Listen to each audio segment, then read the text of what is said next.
Hi, my name is Kendan Bendt, and I have been asked by your teacher to give you some ideas, a summary, and some thematic analysis of Hamlet.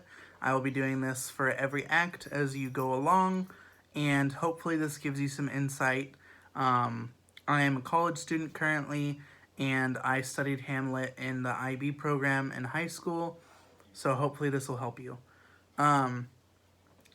I'm going to go scene by scene. So starting with scene 1, this is kind of the exposition scene. Not a ton really happens, but it sets up what's going to happen, if that makes sense. There's a changing of the guard. Horatio sees the ghost with Marcellus and Bernardo. They're like, see, it's real. What do you mean? I think they tell Horatio to go talk to it because he's just come back from college. So they kind of tease him. They say, you're a scholar, go talk to him. And everyone's freaking out. And then the only other important things really from this this scene to keep in mind are that the ghost comes at midnight, which is important later, and that in the scene or in the dialogue where they're talking about the battles and how the king slew, it's like brave Fortinbras or proud Fortinbras or something like that, and took his land. Basically, the king of the Norse, the Norwegians, and the king of the Danes, which is Hamlet's father, fought in a big war, and Hamlet's father won, and then took a bunch of Norway's land. And so that's what that's referencing, which will be important later, because, well, I guess I'll wait for you to get to that. Scene 2. I'm going to cover thematic ideas, like general thematic ideas, at the end of the video for the whole act. So in scene 2, Claudius takes the royal we. The royal we is when a monarch basically refers to their pronouns as our or we desire. It's basically a power technique. Because he's saying, I believe this and God believes this because I am the rightful king chosen by God. And so this is actually really audacious because it shows his confidence in being in the throne, even though, one, he took it from his brother who just died by marrying his brother's wife, which both were a big no-no. We find out later that Claudius actually killed Hamlet's dad to get this position, which is obviously not okay. Then basically there's a whole bunch of dialogue here. It's interesting that Claudius treats Laertes, a member of his court, better than Hamlet. He calls Hamlet unmanly for grieving over his father, which is a big insult. Hamlet gives a speech about suicide. Oh, that this too sullied flesh would resolve and melt into a dew. He says he can't commit suicide because the everlasting, so God says no. And then Horatio comes. Horatio and Hamlet have a reunion. They fist bump. They talk. And then Horatio tells Hamlet about the ghost that they saw. And Hamlet's like, no way. And then Horatio's like, come on, come see it, bro. I promise. And then scene 3. Basically, scene 3 is just the men around Ophelia bullying her into not hanging out with Hamlet.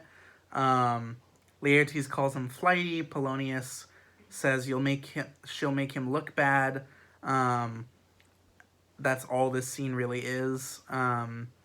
It's not really relevant to the rest of the show, but it is foreshadowing. Scene 4, the boys meet up to see the ghost. It's, I believe, Marcellus, Horatio, and Hamlet. Hamlet complains about Claudius holding a party late at night. This just reinforces Hamlet's whininess and that Claudius is a jerk. Because he's just holding a drunken party and kings aren't supposed to be doing that at midnight.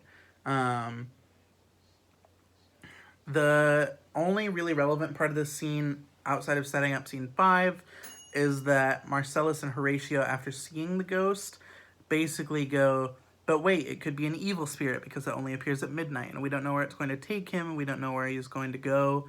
So it's dangerous for you to go with it, so you shouldn't anymore. So they kind of last minute are like, wait, no, don't go.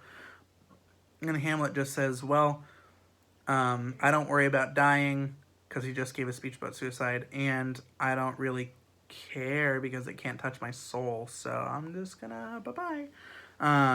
So he goes with him, and then Hamlet talks to the ghost alone. Now, the conversation with the ghost isn't super important itself, but you do get to decide here whether or not this conversation is real, whether or not this is a good spirit, whether or not this is actually Hamlet's father, because all this is kind of up in the air. The only hints that we get that he's not Hamlet's father are how adamant the rest of the cast is that this is a dangerous situation.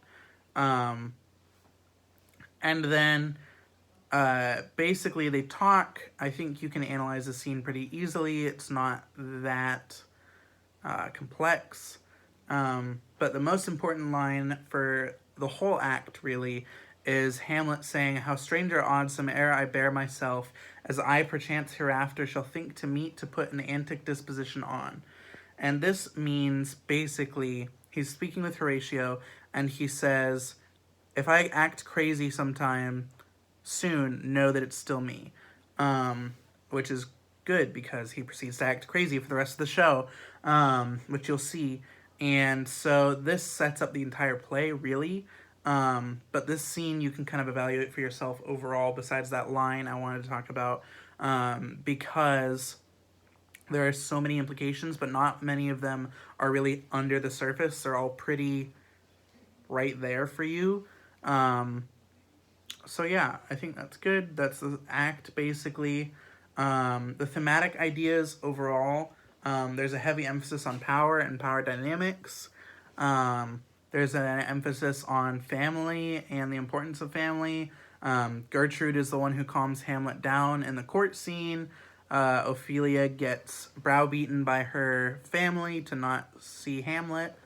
Hamlet's entire compulsion to talk to the ghost is that it might be the ghost of his father, and it supposedly ends up being. So that's a big idea with family. And then religion is also important in this act because God gets referenced so many times. Hamlet's suicide monologue references the everlasting, which is God, in the second line. And the royal we, of course. And the last thing that I want you to think about is that all might not be as it seems in this play. There are a lot of things happening. There's a lot of cloak and dagger treachery happening, and so I want you to think really hard about people's lines and what they might be trying to say under the surface. There's a line coming up in the next few acts that I'll cover that basically Hamlet uses a lot of double entendre to insult people in the court so that they might not understand what he's saying, but you as the reader are supposed to understand. So there will be a lot of lines that are like, ooh, what does that mean? And that's a really strong theme throughout. That basically wraps it up. I hope this has been helpful for you. I know Miss Stenson is going to have other things for you, but that is my video for you, so have a good day.